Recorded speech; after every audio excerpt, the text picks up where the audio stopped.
Hello guys, welcome back sa ating channel. For this video, quick update lang tayo about dito sa ating Nightcross. So right now, level 50 na ang archer natin.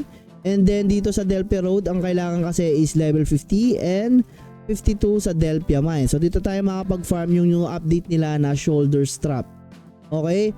Ang maganda dito guys is hindi siya nabibenta, no? Kailangan mo talagang i-hunt yung para sa'yo. So dito sa Discipline, Escalation, and Wisdom, under ng accessories guys, andito yung shoulder strap. Pag click nyo yung lag na kailangan nating i-farm, no? And then pag click nyo yung monster, dun lang talaga siya nakukuha. Native Warrior, Fighter, No Fill Rabbit. Ito makikita natin to sa Tronitel lang o sa Delpia Roll, Delpia Mine yan. And then ang maganda dyan na yan, hindi siya natitrade ngayon, cannot be traded guys. Okay? So kailangan mo talagang i-farm yung item mo. So check natin yung mapa kung ano yung pwede nating ma-farm dito. So Nightcross Leather, mga blue items. Ayan, green. So meron naman din shoulder strap na common na pwede nating makuha dito. Purple, and then yung lag nga na dapat nating ma-farm. Ayan, not tradable guys. And then alluvial gold pouch, armor enhancement, and weapon enhancement. Check natin dito sa 52. Ayan, so meron ng iba dyan, thick winter. Ayan, pwede nating ilagay sa ating collectibles. Okay, puro max HP. Pag nag 52, 57, 56. So mas maganda magpa-level na kayo ngayon guys kasi merong event ang ating mga dungeons. Complete lang natin tong daily quest. Ayan, so diamond. And then makakuha pala kayo ng ganito guys sa ating daily 7 days.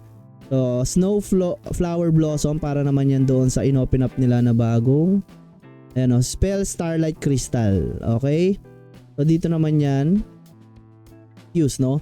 Yung new page ng infuse natin yan magagamit guys. Okay? And then eto nga pala yung tips ko guys para hindi kayo magulangan ng mga party leader, no? Hello guys, namamroblema ka ba sa mahal ng kuryente at low spec ang PC mo? Sa paglalaro lang mga games 24/7. I have a solution for that, and that is UG Phone guys. Okay? So you can run multiple games even you have low specs. You don't need emulator to do multi-games anymore.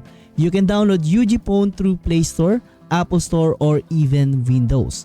You can also use my link below to download and sign up on the game. So check nyo lagi yung party, no? Dapat hindi yan naka-sequential, dapat naka-random yan guys. Okay? Kapag ang party leader nyo is in-invite kayo and then sequential yan, is automatic at mas malaki ang chance na mapupunta sa kanya yung mga nalulot nyo guys. Okay? So dapat alerto din kayo kung kaya nyo naman mag-solo na lang kayo gaya ng ginagawa ko ngayon guys. Okay, or kung may mga alt kayo dyan, so i-party nyo and then i-sequential nyo guys para sa inyo mapunta yung loot, no? Kung may level 50 pa kayo na account dyan. Okay? So kasi iba dyan magugulang, halimbawa nag full party yun, no? Halos sa kanya mapupunta yun. So 100% ako sure dyan na try na namin yan guys. Sa Battlefield, ayan, sa Masarta. So kung sino yung guild leader, party leader, siya yung nakikinabang sa mga loot, no? So, marami na tayong topic yan sa Morion. Yan, siya yung mga nakikinabang dyan, yung mga party leader, lalo na kapag naka-sequential party yan, no? So wag nyong tatanggapin kapag sequential, dapat random lagi guys. Okay? So yun ang tips ko dito sa ating Nightcross. And then check na rin natin yung mga event, no? Kung ano nga ba maganda rito. Ito maganda pala, Mount Summon Pass, sugal kayo dyan. Ito pwede. Potion support, crow crafting. So crow crafting guys, ayan, a valuable collectible that can be registered collectibles.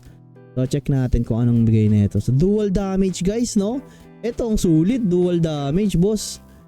And dapat ang bilhin, ayan, crow crafting. So activate pass. Magkano kaya ito boss? Natin. Purchase from the cash shop only at a certain period. Okay, so 1,000 plus na naman yan guys, no? So wag na natin tignan kasi baka malason tayo bumili tayo niyan, no? Gold pass. Ayan, ito gamit na gamitin tong gold natin dito guys, lalo na maraming skill.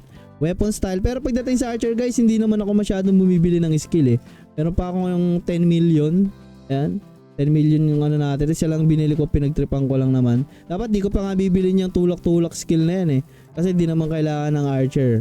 No, kung magpi-PvP talaga kayo and then makunguha kayo ng mga loots, pwede siguro magpalakas kayo ng skill nyo guys, no? Pero sa mga new map kasi hindi na kailangan yung mga skill na yan. Ang pinaka inaano nila doon is yung glider. So magiging topic natin yon sa next video natin kung paano mag-farm sa mga new server guys. Okay?